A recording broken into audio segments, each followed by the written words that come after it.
Pug is a server-side template language, and what that means is that web pages can be processed internally, locally on the web server before they're handed to the client or the user browsing the web page. It's traditionally used with Express, one of the libraries and frameworks used for Node.js or JavaScript, running again server-side, and it's super duper cool, but in certain misconfigurations or in some vulnerable instances, it can be taken advantage of and abused and manipulated and hacked. And that's what we're going to be diving into in this video. We're going to play with Pug and see what damage we can do with some server-side template injection. All that and more right after we get through some quick, super short love for our sponsors.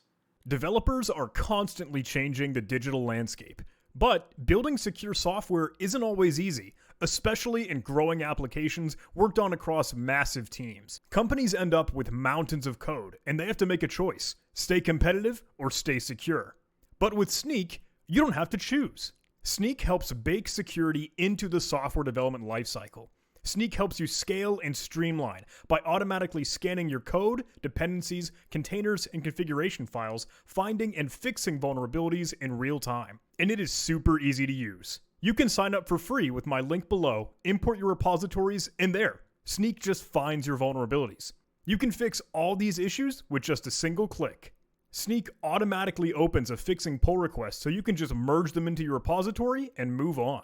And it fits seamlessly into all of your existing tools: IDEs, the command line, CI/CD pipelines, cloud infrastructure, and more. Millions of developers love Snyk, and you can see for yourself. Get started for free with my link below and develop fast and stay secure with Snyk. Alrighty, so I am here on my Kali Linux virtual machine, and I'm going to make a directory for Pug that we might be able to play with here. And now I know that there is a virtual machine out there in the ether. I'm actually going to be cruising through a TryHackMe room, so full disclosure and hey, disclaimer and love to TryHackMe. This is their machine, Pug, that was released just recently. I believe it is, CMmatic that put this one together?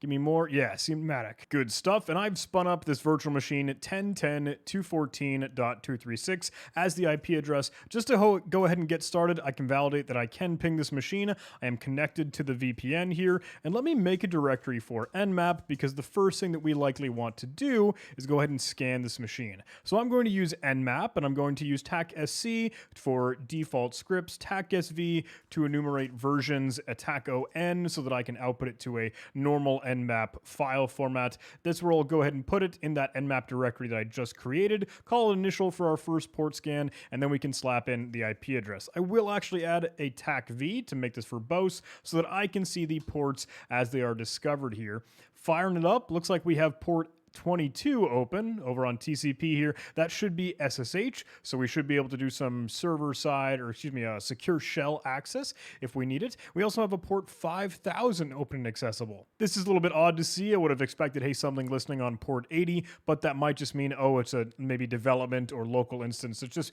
being put out and accessible from this server.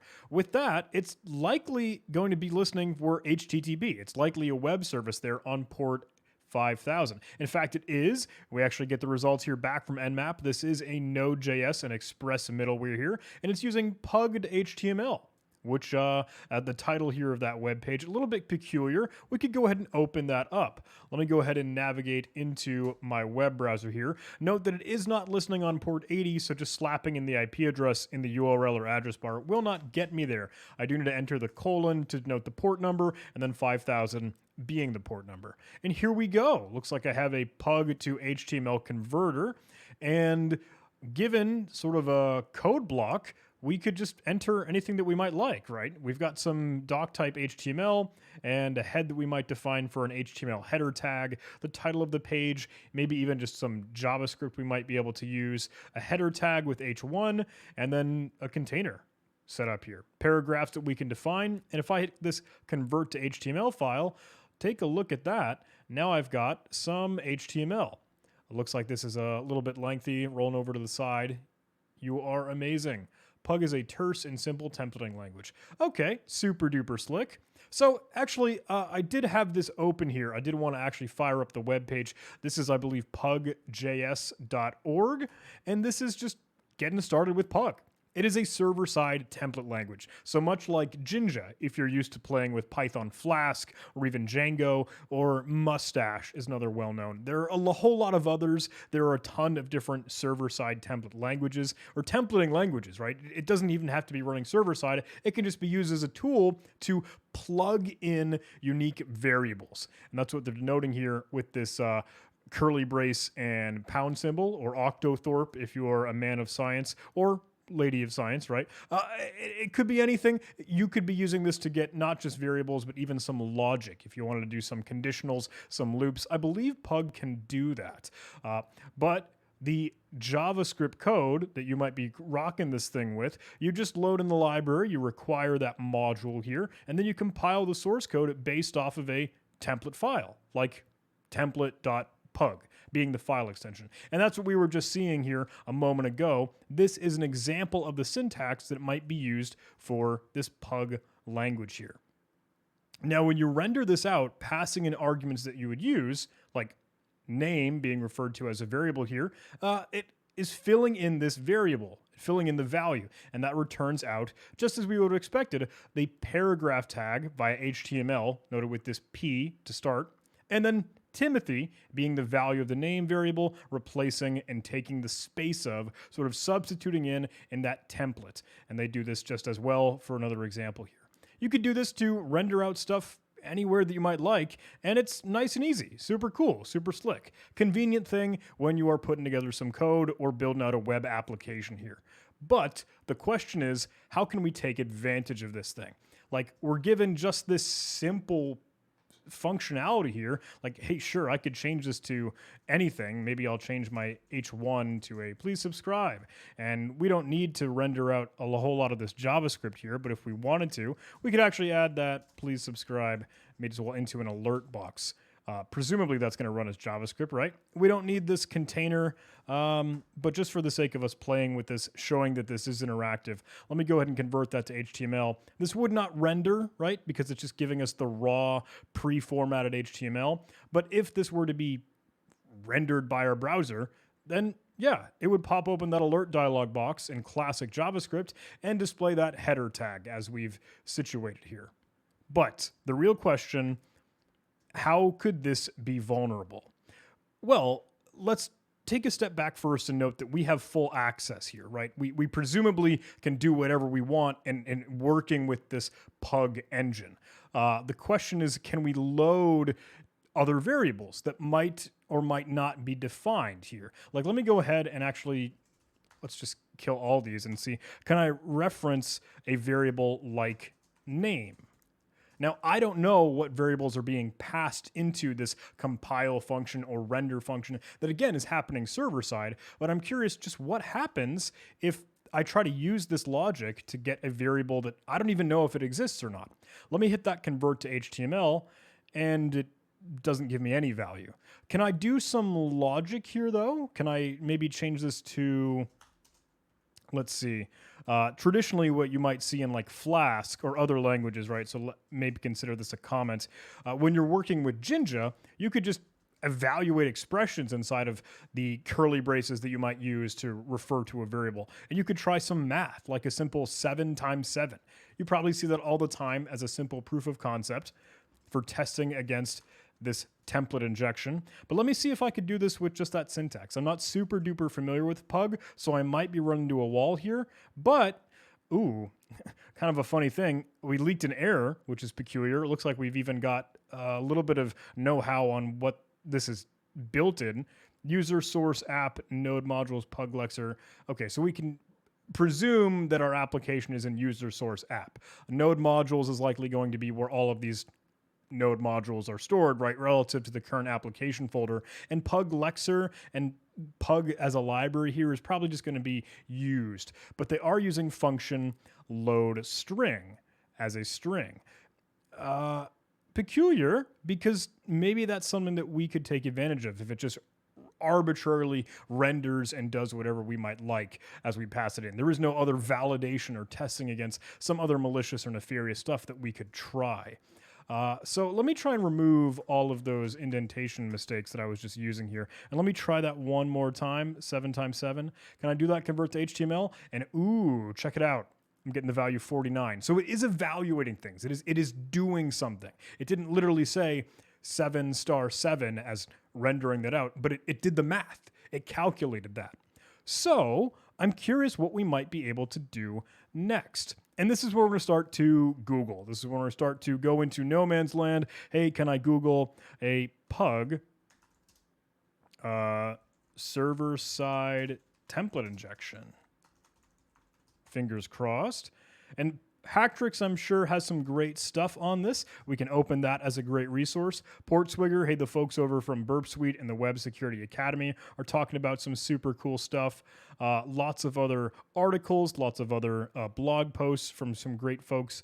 I'm curious, and I do want to give some love, if that's all right, to our great sponsors here, because I think Sneak even has some cool intel on Pug and vulnerabilities that might come from this library or this sensitive template language. And it's peculiar, it actually mentions, hey, it is white space sensitive, which is why we got that interesting indentation error. So I don't mean to be, riding around this thing for too long, but Sneak is super duper cool because it tells me right away, at least in their vulnerability database, that this thing is known to have remote code execution in vulnerable versions less than 3.0.1. Now, I don't know what version we're up against just yet. I don't know if that was leaked in the error message that we would have just momentarily had. Let me see if I can just add random white space. Did it include... Oh, come on. Can I break this one more time? 7 times 7? How did I do that before? I don't even know. Let me add just random space stuff. I'm not going to get it to break again. You know what? I don't care. Not a big deal. Let's go check out what this remote code execution vulnerability might do here. We could do some damage with remote code execution, right? If a remote attacker is able to control the pretty option of the Pug compiler, or in other words, if you spread user input provided object, such as the query parameters of request into Pug template inputs, it's possible for them to achieve remote execution on the Node.js backend. Now, there's not a whole lot more on this page, but they do link in the references a commit to try and patch this, the pull request to fix up this issue. But in the issue that was submitted as a security notification, hey, the disclosure for this problem, they include the POC, presumably, or a proof of concept. So I'm curious here. It says, this user, way back on February 10th of 2021, says, I found that Pug may allow an attacker to inject arbitrary code if an attacker can control options.pretty. This might not be the road that we go down, because I'm curious. I don't know if we're going to be using pretty as where we put this here. It's odd to me if that is actually being passed through, because when we go ahead and submit something, if I even just define like a hello, what happens to my URL in the address bar? Is this something that we could realistically take advantage of if we were to try and control arguments that might be passed into pretty? We could try it out. This might not be the right road to go down, though. Here I tried render, but it didn't give me any other parameters or anything else I might be able to control. We could just, I don't know, try and slap in that syntax that they're using here, but I don't know if that would work. Like, they're using a mix-in. They're controlling something with another little bit of functionality here. I don't think this is the road to go down, but hey, it was worth experimenting and poking at this. Let's go see what Hacktrix might have for us. We could dive into payloads, all the things, or other great resources where we might be able to explore this. And this article showcases a little bit more about what server-side template injection is, but you kind of saw it hopefully in that small example. We're able to retrieve or determine potential things like variables that might be defined in scope, if we happen to know what they are, or even evaluate and calculate specific things, like 7 times 7, as you see in kind of this example here. A lot of times that is a traditional penetration testing, or at least vulnerability testing payload. You could use this here with different engines, but it's a matter of figuring out, okay, what might we do knowing that this is Pug? Does this dig into some options here? with specifically pug. Let me hit Control F and search for this on my keyboard here. Ooh, there's an example of a renderer in using this. Oh, and here's some examples here. Pug.js can use this test as we've done, but then actually loading a function or kind of crafting one in line might allow us to reach up into some specific syntax and structures and semantics here, where we load, hey, process and syntax things that will allow us to have the Node.js backend execute code. I don't know if it'll go ahead and actually give us output in doing this. So maybe trying to touch a file wouldn't work, or maybe we could change that command to run as something like, I don't know, who am I, or the ID command. That's worth trying. Let's go ahead and mess with that. Let me remove all this portion here, and let me change the command to something simple like the ID command. That way, like as if I were on my terminal, me running the simple ID command, I see the output of my current user, in this case, Kali, for my Kali Linux virtual machine. I don't know if it will display the output here. This is just running exec, so it might just spawn it and not do anything else, in which case, if I hit convert to HTML, no output in between these title tags. But let me try something different. Let me see if I could actually use like a cheesy sleep command. Can I sleep as a blind test, knowing that I'm not getting any output, but knowing whether I might wait for something to return? Because if this actually executes, it'll stall. Let's sleep for 5 seconds, and let's see if we could maybe count it together. No. That was weird. Did I do something wrong? Paste that. Okay, title is apparently all in this whole syntax. But sleep 5 did not work. How about sleep 10? Load to HTML. No, it went right to it. I don't know if it's doing that kind of off on the side here. What else could we do? We could try and curl or see if we could reach, hey, some little out of band listener, see if we might be able to go ahead and reach something. And that might be worth testing. That might be worth trying. Knowing my own IP address in this VPN environment, could I go ahead and spin up maybe a little listener?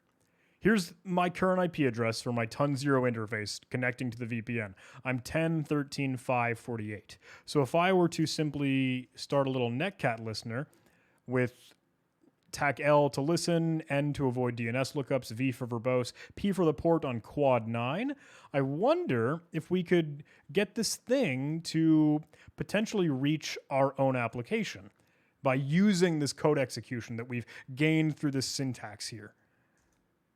Let's try it out. Let me see if I can pivot back to this, and we don't even honestly need all this stuff. Like we don't need the HTML output here. We just want to be able to run this. Let's see if I could just even, let's test with netcat super duper quick. Let's grab my IP address and try to determine, is netcat even on this box? We don't know for sure, but we can try and see if it actually runs. Let me have my IP address to see if it'll call home back to me. And of course, we need the correct port that I'm listening on. So that's quad 9. I'll move this to the side here, and I'll move this to the other side so that as I have this syntax situated, let's see, once I hit convert to HTML, do I get a connection? I don't. Kind of a bummer. I'm curious if that did need to be. Oh, goodness, I lost that whole payload. My copy and paste was killing me. Is this syntax right or wrong? We're going to explore just a little bit more. Let me do the netcat and then grab my IP address quad 9 one more time. And before I go, I think I'll go ahead and actually take note of this in a little text editor so I can at least save that syntax to be able to copy and paste back and forth. Okay, I've got that situated. Now let's try it one more time. If I have my terminal open, can I run this, convert to HTML? So it renders the HTML, but does not seemingly execute that, or at least I don't get the callback. Now, I don't know if this is because netcat isn't on the box or not. We could try to use curl, like we could curl out to my IP address quad 9. So let's do a simple test. Oh, goodness. All that stuff was kind of weird. So let me use curl inside of my editor, and then we can copy and paste this. Let's use this one. Fingers crossed this will work here for us. Convert to HTML. Ooh, look at that. Okay, we've got a connection. We can see the request from curl. So curl is on the machine. Now it's just a matter of being able to get code execution. So we could use like a simple bash reverse shell, I suppose, or host and stage something. Like in this syntax, they're using getting the shell piped into bash. So that way they'll go ahead and, execute that on the server and then ideally get a callback. So how could we stage this? We need to go ahead and have something listening, waiting to serve a payload to execute and run. And then we need something to catch the reverse shell. So if I were to go ahead and get a reverse shell so that I can maintain access and compromise this thing, we don't know what is on this box. Considering it's Linux, we saw from leaking the server and application location on the file system, where it's probably going to have Python. It's probably going to have a bash shell. So we don't even need to use this curl command. Maybe we could just use bash on its own, right? Let me try that. Revshells.com, if you aren't familiar with, for whatever reason, is a great reverse shell generator where using the syntax and payloads that it offers, you could go ahead and get a callback. If you have some machine waiting to answer the phone and listening here, and then another victim calling back to it to offer that code execution. We need to go ahead and use our IP address, and we need to go ahead and specify the port that we're going to listen on. I'll use quad 9 again. And this SH syntax might work for us. Normally, I've seen this need to be called through bash on its own, but it's worth a try.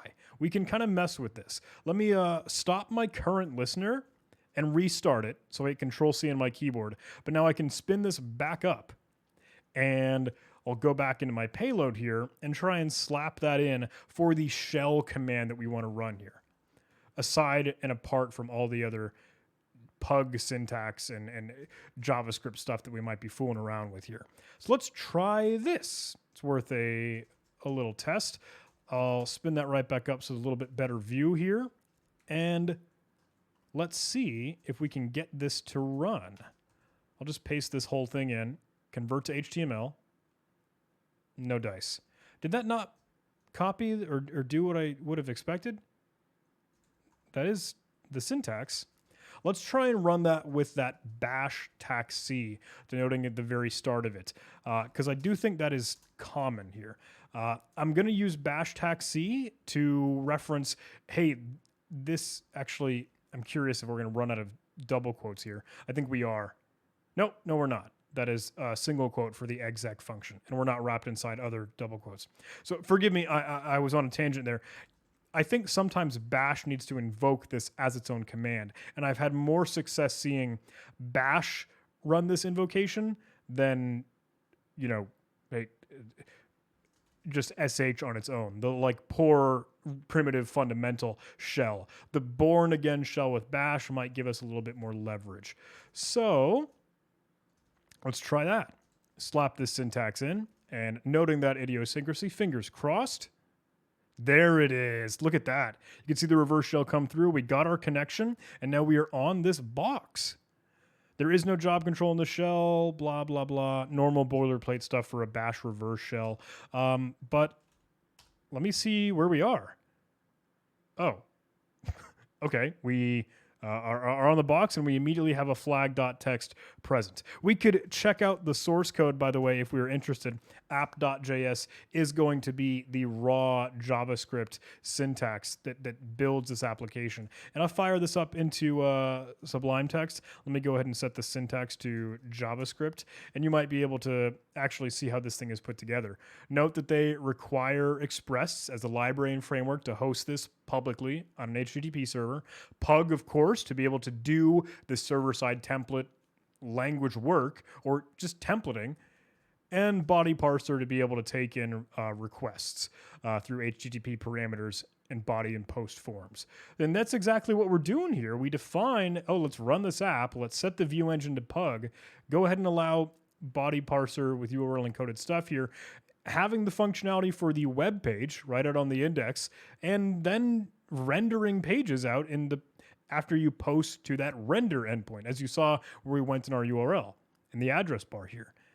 Then it just spits it out. And that's all that this thing is. Super duper easy, but it's because we have full control over what is going to end up being passed to Pug and rendered out on its own. So now that we have command and control, we have remote code execution, we are on the target box here. We saw that there was a flag.txt file. Let's cat that thing out. And that's it. That is our flag. We have compromised this machine. We've gained access. And now we can submit that for points over on that fun Try Hack Me scoreboard and call this a day. I'm super curious. I was interested in like, hey, would this be something that Sneak would have been able to track down? I think actually using this now that we have the source code, because we didn't before. We were just sort of doing some, we are aware of the environment now because we weren't knowing what the source code in the application was built on previously. Is this going to submit? Are you going to celebrate that I completed this room here? Try Hack Me. What are you doing? Quick refresh, slap that in. There we go. All right, my 1-day streak. Anyway, to give a little bit more love to Sneak, let's play just a little bit. I want to go see if I can slap this into Pug here as a app.js, knowing that this is the source code of the application. Can I use Sneak code on this thing? Let me try Sneak code test, and let's see if it could determine, my app.js file. I'm not sure if it'll track it down, but it's worth taking a look. Okay, that went through here. Looks like, forgive me, I am running an old, no longer supported version of the Sneak command line. So, whoops, that's kind of my bad. I'm a security professional, I promise. But if you scroll up here, you can see that it does actually see 5 issues in the code. And this application itself, one high vulnerability, and 4 medium vulnerabilities. So the big one here is exactly what we were just chatting about. It's improper neutralization of directives in statically saved code. It actually found it directly on line 16, like zooming right in here on what we were just discussing. Passing in the template variable retrieved just out of the request, just out of the template body that's passed as a parameter. It goes right into pug.render, where it's used to construct a template that gets rendered. This might result in a server-side template injection vulnerability. And guess what? It did. Kind of slick. CSRF is also noted here. Whoops, we're not tracking that form submission. It would be worthwhile to set up some CSRF tokens, allocation of resources without limits or throttling. Kind of neat to think, it's actually tracking how you might be putting together this middleware here. And information exposure. It's not actually having some headers that would be necessary that might help showcase specific things about the Express server in the app. So very, very slick. I think it's cool to see Sneak doing what it does best, tracking down some vulnerabilities when you have that notion of the white box and an understanding of the source code present for you. But if you didn't, well, hey, it might be worth clicking around on that Sneak vulnerability database and seeing what might be known for some of the software, some of the tools and libraries and modules that might be used and present within this application. So huge kudos, credit, and love for Sneak, always supporting us and helping the channel grow and doing some great stuff. And I think maybe that's kind of a cool example to explore some of that syntax for Pug as server-side template injection. Hacktricks is always a great resource where you can find some of the syntax and semantics here. And then it's honestly just a matter of, hey, knowing what you're looking at, seeing where your command execution comes from, and then modifying that to get your environment to let you into the target and jump into the victim. With all that said, I've been rambling for a little bit of time here, but I hope you enjoyed this video. I hope you got to learn something new. I hope you have got a little bit more exposure with Pug as a templating language if you haven't seen it beforehand. And know that there are so many others out there. There's Mustache, there's Jinja, there are plenty of other super cool things.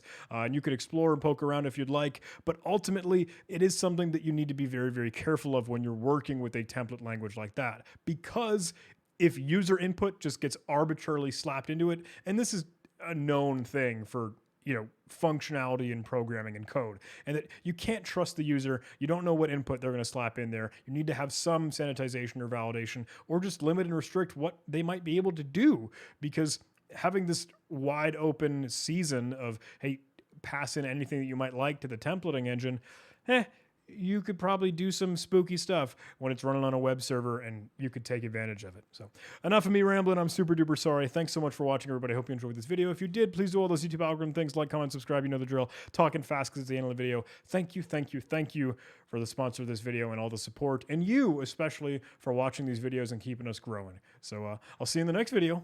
Take care, everyone. Love you.